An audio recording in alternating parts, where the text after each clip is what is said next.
होतील जॉईन. हा, हरे कृष्ण सर्वांना. सर्वांचं स्वागत आहे.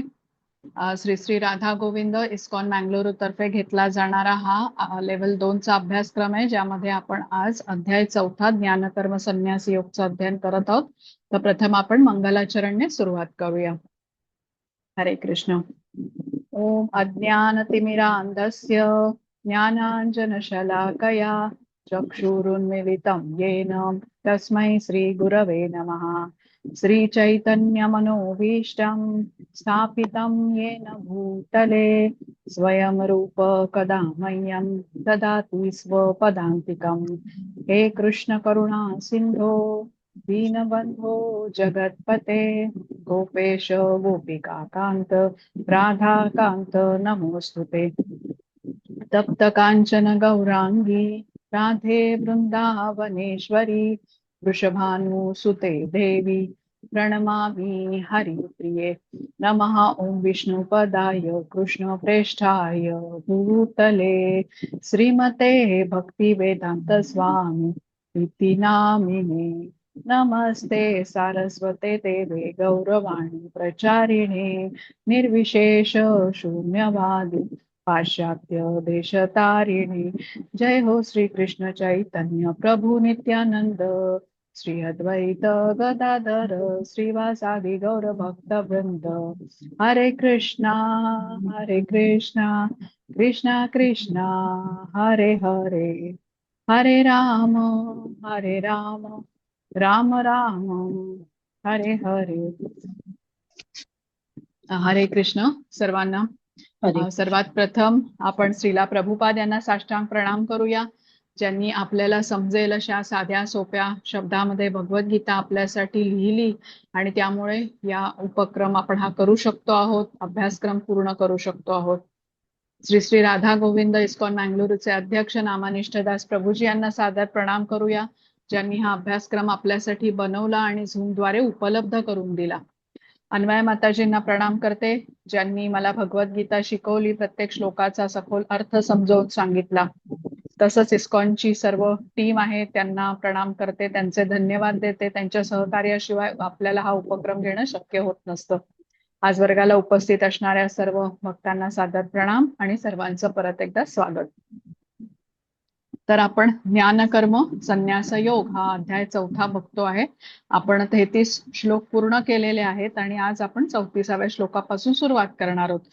तर थोडीशी आपण उजळणी करूया आणि मग आजच्या श्लोकाकडे वळूया. तर आधीच्या कालच्या वर्गामध्ये म्हणजे रविवारच्या वर्गामध्ये आपण यज्ञाच्या बद्दल ज्ञान घेतलेलं होतं आणि यज्ञ म्हणजे काय समजून घेतलं तर भगवंतांच्या संतुष्टीसाठी केलेलं कार्य, ज्याने आपली चित्तशुद्धी होते, आपण ज्ञान प्राप्त करता येतो आपल्याला. आणि ज्ञानाविना मनुष्य या जीवनामध्ये सुख प्राप्त करू शकत नाही, असं आपण या श्लोकांमधून समजून घेतलं होतं. भगवत सेवेची कार्य सोडून आपण भौतिक कार्य करण्याकडे आपला कल आता कलियुगी माणसाचा वाढू लागलेला आहे आणि त्याचे परिणाम पण आपण सर्व बघतो आहे की अनेक ठिकाणी योग्य प्रमाणामध्ये पाऊस पडत नाही किंवा पडला तर अतिवृष्टी होते, धान्य पिकत नाही, गाय इत्यादी सर्व त्रासामध्ये आहेत, खूप मोठ्या मोठ्या रोगांच्या साथी येतात. आणि हे यावरून आपल्याला समजायला पाहिजे की भगवंतांना प्रसन्न करायचं असेल, सर्वत्र सुख शांती पाहिजे असेल आपल्याला, तर आपल्याला कृष्णांच्या बरोबर जोडून घेणं हे आवश्यक आहे. आणि त्यासाठी यज्ञ कर्म आपल्याला केली पाहिजेत. आणि 33व्या श्लोकाचा अंत काय होता, कृष्ण काय सांगत होते की सर्व कर्म यज्ञांचं पर्यवसन दिव्य ज्ञानामध्ये होतं. तेही आपण समजून घेतलं की कर्म केल्याने चित्तशुद्धी कशी होते आणि चित्तशुद्धी झाल्याने आपण ज्ञान प्राप्त करण्याच्या स्थितीपर्यंत कसे पोहोचतो, हे महत्व आपण जाणून घेतलं यज्ञाचं. तर आज आपण 34व्या श्लोकापासून सुरुवात करूया. हा, वरदा माताजी वाचता का?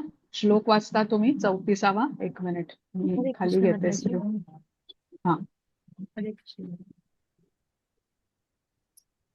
हा, हरे कृष्ण. श्रीला प्रभुपाद की जय, श्रीला प्रभुपाद की जय. तद्विद्धि प्रणिपातेन परिप्रश्नेन सेवया उपदेक्ष्यन्ति ते ज्ञानं ज्ञानिनास्तत्त्वदर्शिनः. हरे कृष्ण. हरे कृष्ण. आध्यात्मिक गुरूंकडे जाऊन तत्व जाणण्याचा प्रयत्न कर. नम्रपणे त्यांना प्रश्न विचार. आणि त्यांची सेवा कर. आत्मसाक्षात्कारी व्यक्ती तुला ज्ञान प्रदान करू शकतात, कारण त्यांनी तत्व जाणलेले असते. हरे कृष्ण. हरे कृष्ण. आता आपण कर्माबद्दलचं ज्ञान घेतोय गेल्या काही श्लोकांपासून आणि तिसऱ्या अध्यायात पण आपण घेतलेलं आहे. कर्मांबद्दल जाणून घेतलं आणि मोक्षदायक कर्माबद्दलचं ज्ञान घेण्यासाठी आपण गुरूंचा आश्रय घ्यायला पाहिजे असं कृष्ण म्हणाले. तर हे दिव्य ज्ञान प्राप्त न करता आपली आध्यात्मिक प्रगती होऊ शकत नाही, हे आपल्याला समजून घेतलं पाहिजे. आणि ज्ञान प्राप्त करण्याची ही जी विधी आहे ना, याबद्दल कृष्ण या श्लोकामध्ये बोलतात, सविस्तर ज्ञान देतात. आता श्लोकातला पहिला शब्द आहे बघा, तत्विद्धी प्रणिपातेन, म्हणजे तत्विद्धी. ही कुठली विधी आहे? तर ही ज्ञान प्राप्त करून घेण्याची विधी आहे. आता आपण सर्व भगवद्गीतेचं ज्ञान घेतो, कारण आपल्या सर्वांना आत्मज्ञान प्राप्त करून भक्तीमध्ये प्रगती करायची आहे. मग हे आत्मज्ञान कसं प्राप्त करून घेता येईल हे सांगणारा हा श्लोक आहे, म्हणून महत्वपूर्ण आहे.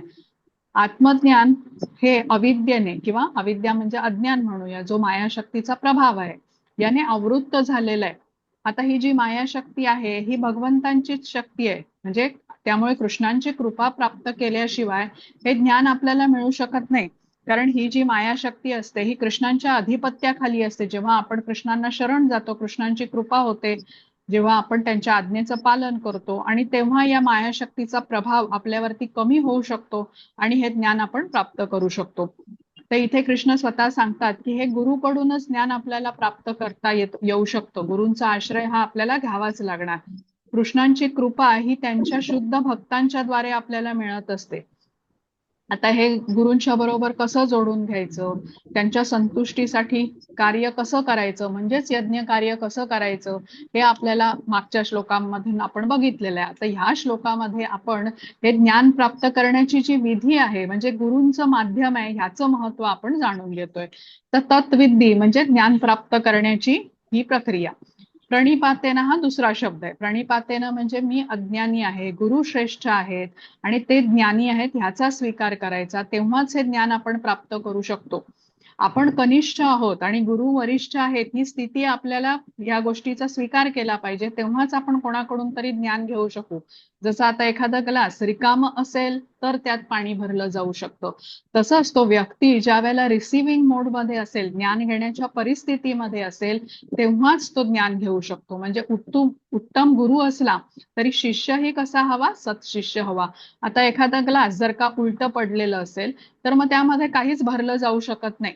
तसंच मनाने आपण पूर्णपणे समर्पित हवे गुरूंना, आपण आदरयुक्त बुद्धी आपली गुरूंच्या प्रती असायला हवी, तेव्हा आपण हे ज्ञान घेऊ शकतो. कृष्णांना प्रसन्न करणारी सगळ्यात म्हणजे आपण आता अनेक ह्या गोष्टी आहेत कृष्णांना प्रसन्न करण्याच्या, खूप मोठी यादी आहे, पण ज्या सगळ्यात दोन महत्वाच्या गोष्टी आहेत कृष्णांना प्रसन्न करण्याच्या, ह्याच्यामध्ये कृष्ण म्हणतात की त्यांच्या शुद्ध भक्ताला जो प्रसन्न करतो तो कृष्णांना खूप प्रिय असतो. तसंच जो व्यक्ती बद्ध जीवात्म्यांना कृष्णांच्याकडे वळवतो तोही कृष्णांना खूप प्रिय असतो. आध्यात्मिक प्रगतीमधलं हे रहस्य आहे. आता कृष्णांच्या शुद्ध भक्तांना प्रसन्न करायचं हे कसं करता येईल आपल्याला? तर त्यांचे उपदेश पाळल्याने ते प्रसन्न होतील. जसं आता श्रीला प्रभुपाद आहेत, हे कृष्णांचे शुद्ध भक्त आहेत. त्यांना आनंद कधी होईल? तर जेव्हा आपण त्यांनी सांगितलेली जी साधना आहे ती नियमितपणे आपण करून भक्तीमध्ये जेव्हा प्रगती करू, तेव्हा श्रीला प्रभुपाद यांना खूप आनंद होईल. जसं श्रीला प्रभुपादांचं पूर्ण कार्य हे आपल्यासारख्या बद्ध जीवांना भक्ती मार्गाचं श्रेष्ठत्व समजावून सांगून कृष्ण भावनेशी जोडणं हेच आहे. दुसरं कारण आपलं म्हटलं, कृष्णांना कुठला भक्त प्रिय असतो? तो जो बद्ध आत्म्यांना कृष्णांकडे वळवतो. आता हे कसं शक्य आहे? तर कृष्ण भावनेचा प्रचार प्रसार करून शक्य होतं. म्हणजे प्रथम कृष्ण भावना आपण स्वतःला देतो, कृष्ण भावनेचं ज्ञान आपण करून घेतो आणि मग ते इतरांपर्यंत पोहोचवू शकतो. आता या भौतिक जगाचं तुलना जेलशी केली जाते बघा. म्हणजे आपण सर्व बद्ध आत्मे आहोत आणि या जेल रूपी भौतिक जगामध्ये अडकलेले आहोत. तर यातून सुटकेचा मार्ग काय आहे? तर कृष्ण भावना आहे. तर जो मार्ग आता आपण समजून घेतो आहे तो इतरांना आपण देऊ शकतो. अशा प्रकारे त्यांनाही कृष्ण भावनेमध्ये जोडून घेऊ शकतो. आता सर्व संत महात्मे बघा याच दोन गोष्टी करत असतात, म्हणून ते कृष्णांना विशेष प्रिय असतात.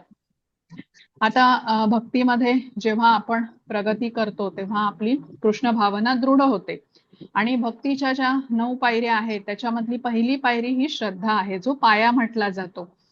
आता ही जी श्रद्धा असते तर ती एखाद्यामध्ये कशी येते, तर कृष्णांच्या नाम, गुण, रूप, लीला यांचं श्रवण करण्याने येते. आणि एखाद्याला या कृष्णांच्या श्रवणाबद्दल रुची का वाटू लागते, कारण त्याच्या हातून कृष्णांच्या भक्तांच्या प्रती किंवा एखाद्या वैष्णवाच्या प्रती जेव्हा कधी सेवा घडते तेव्हा हे होऊ शकतं. म्हणजे श्रद्धा निर्माण होण्यापूर्वी ही कृपा व्हावी लागते. श्रद्धा तयार होण्यापूर्वी जो काही त्याचा संपर्क एखाद्या भक्ताशी, कृष्ण भक्ताशी किंवा वैष्णवाशी होतो, हा स्टार्टर पॉइंट असतो श्रद्धा निर्माण होण्यासाठी. एकदा श्रद्धा तयार झाली की मग तो साधू संत करतो तो वेगळा, पण श्रद्धा तयार होण्यापूर्वी भक्तांचा संपर्क येतो हा काही ठरवून केलेला नसतो, त्याच्यावर झालेली ही कृपा असते. आणि त्यानंतर मग श्रद्धा तयार होऊन तो स्वतःहून ठरवून भक्तांशी संग वाढवतो.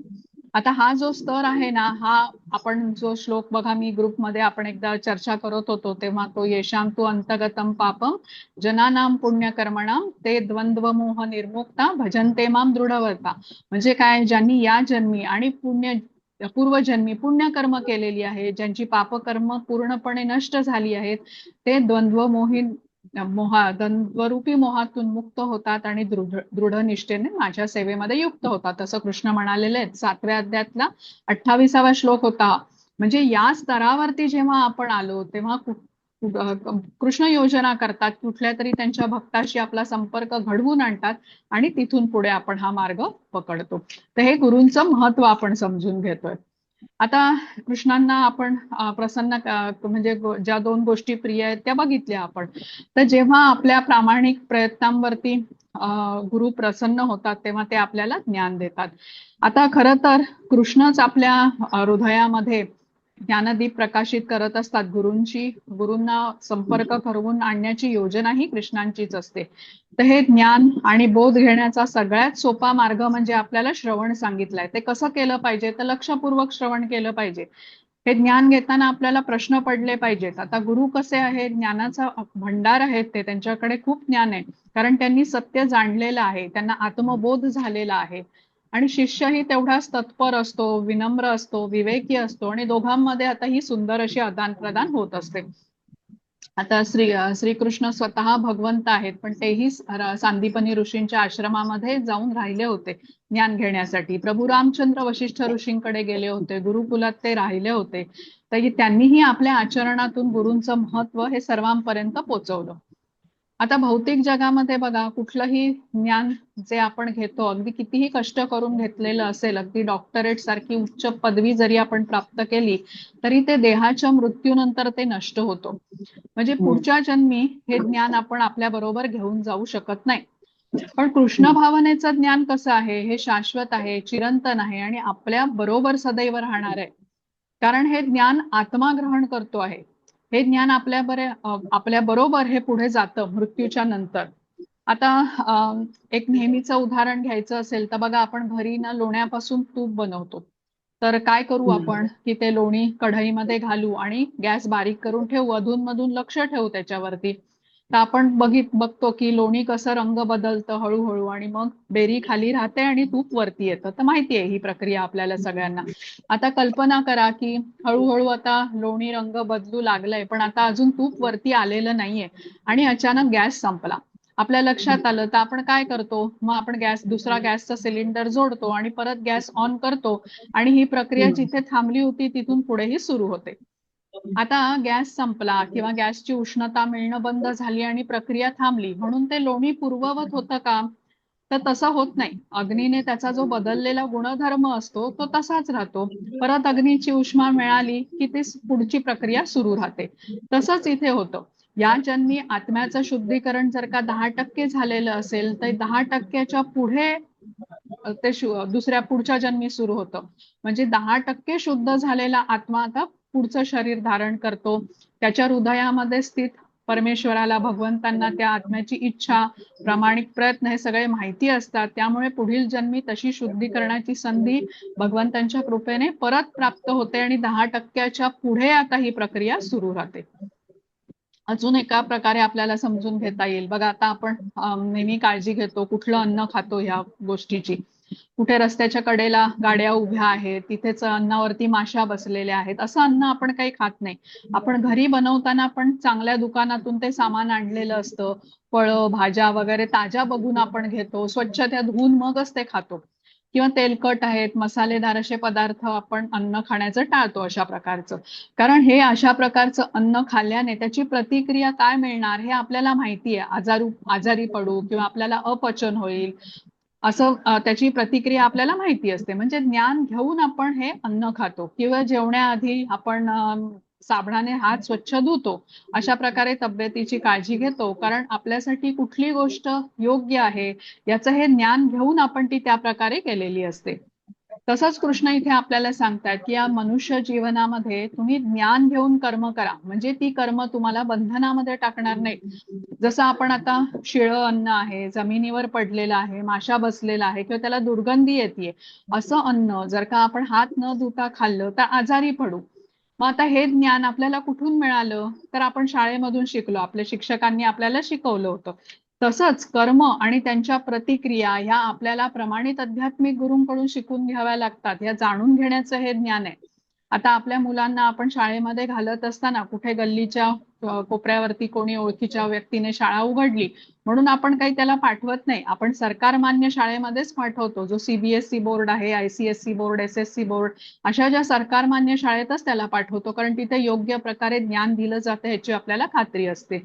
तसंच कर्माचं ज्ञान हे आपल्याला मुक्त करणारं असं ज्ञान आहे, खूप महत्वाचं आहे. त्यामुळे ते परंपरेतून आलेल्या प्रामाणिक आध्यात्मिक गुरूंकडूनच जाणून घेतलं पाहिजे असं कृष्णांनी सांगितलेलं आहे.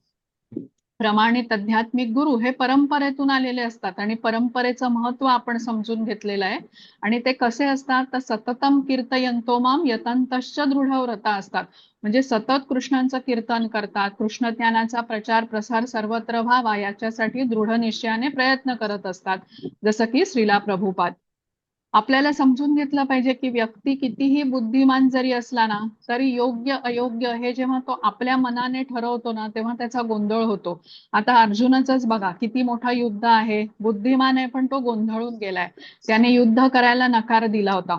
तो म्हणत होता की हे कौरव माझे स्वजन आहेत, माझे नातेवाईक आहेत आणि त्यांना मारणं, त्यांची हत्या करणं हे घोर पाप आहे. त्याने जो काही विचार केला होता तो मनाने विचार केला होता आणि ठरवलं होतं की हे युद्ध केलं नाही ना तरच ते माझ्यासाठी योग्य ठरेल. तशाच प्रकारे बुद्धिमान मनुष्य पण गोंधळून जातो, कारण आपली बुद्धी ही परिपूर्ण नसते. आपल्या मनाला बुद्धीला मर्यादा आहेत. म्हणून हे ज्ञान आपल्याला गुरूंकडून समजून घेतलं पाहिजे, कारण त्यांनी हे सत्य जाणलेलं आहे. तर गुरूंची शिकवण, त्यांचं मार्गदर्शन त्यासाठी आपल्याला खूप महत्वाचं आहे. तर श्रीला प्रभुपाद यांनी बघा आपल्याला भगवद्गीतेचं हे ज्ञान एवढं सोपं करून सांगितलं, त्यामुळे ही पुढची वाटचाल आपण करू शकतो. नाही तर भगवद्गीतेसारखा हा विषय ना समजून घ्यायला खूप गहन आहे आणि आपण कलियुगात असल्यामुळे आपल्या बुद्धीच्या कक्षाही तेवढ्या रुंदावलेल्या नाहीयेत. अपूर्ण इंद्रिय आहेत, आपली बुद्धीची क्षमता नाहीये, आपली एकाग्रतेची लेवलही तेवढी चांगली नाहीये कलियुगात आल्यामुळे. पण जे संत असतात त्यांची इच्छा असते की आपण या भौतिकातून सुटका करून घ्यावी आणि त्यासाठी हे जे ज्ञान आहे ते आपल्याला, म्हणजे कसं, जसं आई मुलाला भरवते ना, ज्या रूपाने मुलाला ते पचेल, अगदी बाळ असतं बघा, जेव्हा ते खायला लागतं तेव्हा अशा स्वरूपात ती आई तयार करून देते. तसंच आपली बुद्धी ज्ञान ग्रहण करू शकेल अशा स्वरूपात श्रीला प्रभुपादांनी हे ज्ञान आपल्या समोर ठेवल्यामुळे ही संधी आपल्याला उपलब्ध झालेली आहे. आता तिसऱ्या अध्यायामध्ये एक आपण श्लोक शिकलो होतो, त्याच्यामध्ये इंद्रिय आणि मनोबुद्धी अस्य अधिष्ठानम उच्यते एते विमोहती एषा ज्ञानम आवृत्त देहिनम. म्हणजे काय, तर इंद्रिय, मन आणि बुद्धी ही कामाची निवासस्थान आहेत, आपण जाणून घेतलं होतं. आणि त्यांच्याद्वारेच आत्म्याचं शुद्ध ज्ञान हा काम आच्छादून टाकतो किंवा मोहित करतो आत्म्याला. या हे जे काम आहे जे आपल्या दिव्य ज्ञान प्राप्तीच्या आड येतं, म्हणजे आवृत्त करतो. आवृत्तम ज्ञानमेतेन